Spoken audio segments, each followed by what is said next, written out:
Take your pick. The Archons are either master manipulators or they don't have divine knowledge. They don't know what a gnosis is, they don't know who gives out visions, and they don't know where the Abyss Order comes from. How could this be if they're gods and gods are all-knowing? And the one Archon that does know the truth just so happens to be the one rebelling. I mean, they attained their position by fighting after the carrot that was being dangled in front of them by Celestia. Furthermore, they themselves hardly seem to understand what their position entails beyond ruling over and protecting their nation. Take for instance what is evidently the most impossible question to answer: who gives out visions? While we once believed it was the Archons, we've come to learn they simply don't. Zhao's story tells us that visions are a gift from Celestia acknowledging human desires. Neverlet's story on visions provides some more information regarding them, stating visions are handed out by the quote, 7 overseers of the material realm. What this means is whoever has authority over the element is responsible for handing out the vision. Now keep in mind, this person might not be the Archon, it just most likely is. Now with that said, this answer is also incomplete, because despite the fact that Neverlet is able to grant out visions with his complete authority over the element on command, he's alone in this endeavor. None of the other Archons can hand out visions despite having what we think is total control over their element. For example, despite the fact that A has the authority of Electro, even she was at a complete loss as to why no Electro visions have been handed out in the past year, and even states she doesn't hand out visions by her own will. Really?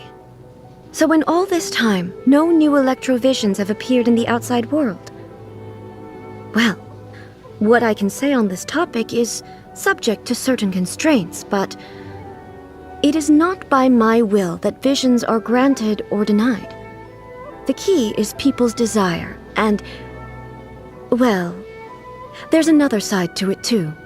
So either they don't have total authority over the element and Celestia still retains a portion of it, or there is some fishy shit going on here. Because remember, when a vision is created, that is a portion of power from the overseer that is going from themselves to the human.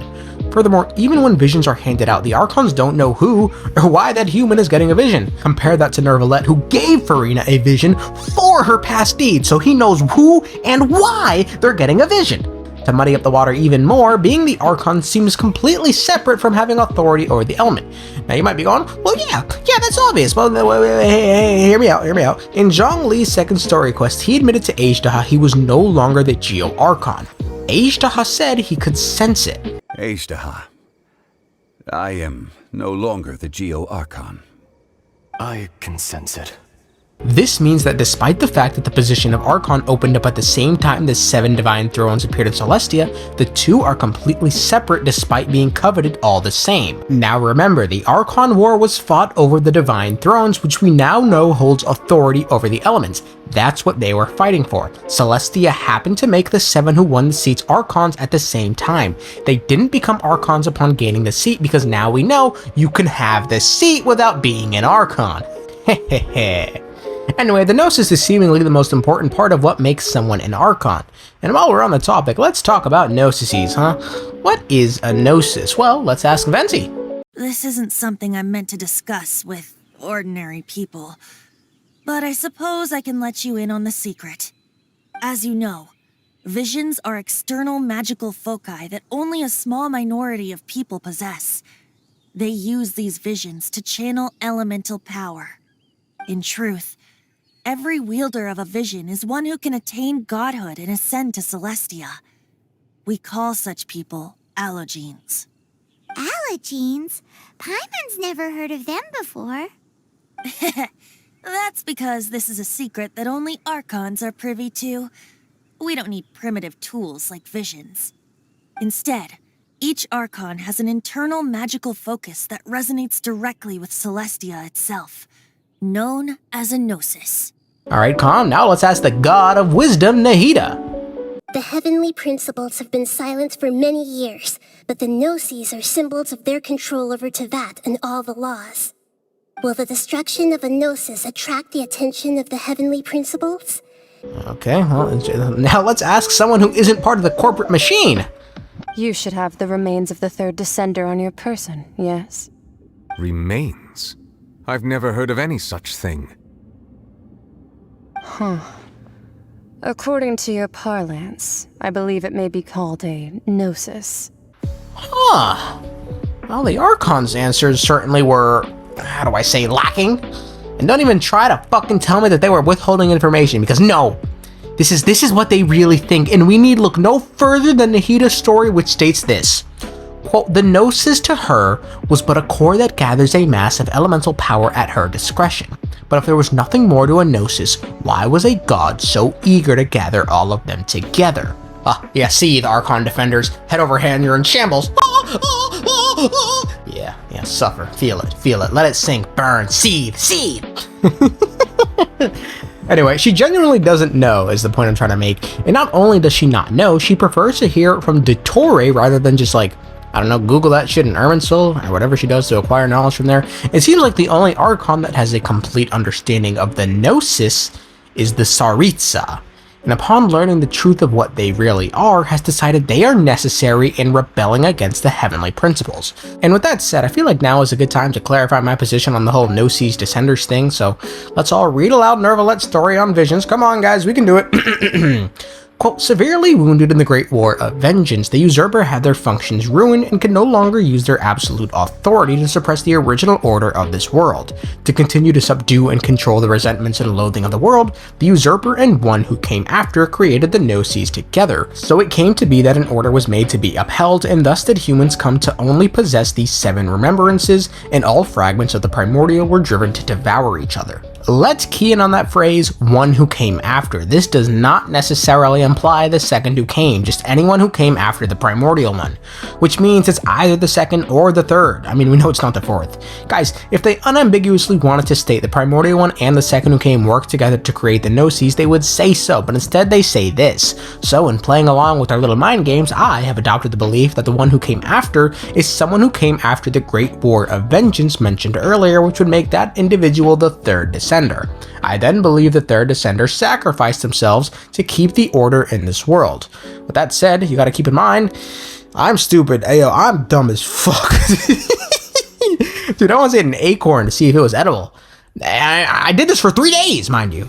So this interpretation could be way off the mark. This isn't exactly a hill I'm willing to die on. I could very well be wrong. I mean, Einstein was wrong about quantum entanglement, so obviously these two are exactly the same. Anyway, before going on that little tangent, we were talking about the Cryo Archon, so let's stick with it. With a question, as a matter of fact. What does the Cryo Archon want? No, really, if I ask you that question, what's your answer? She wants the Gnosis!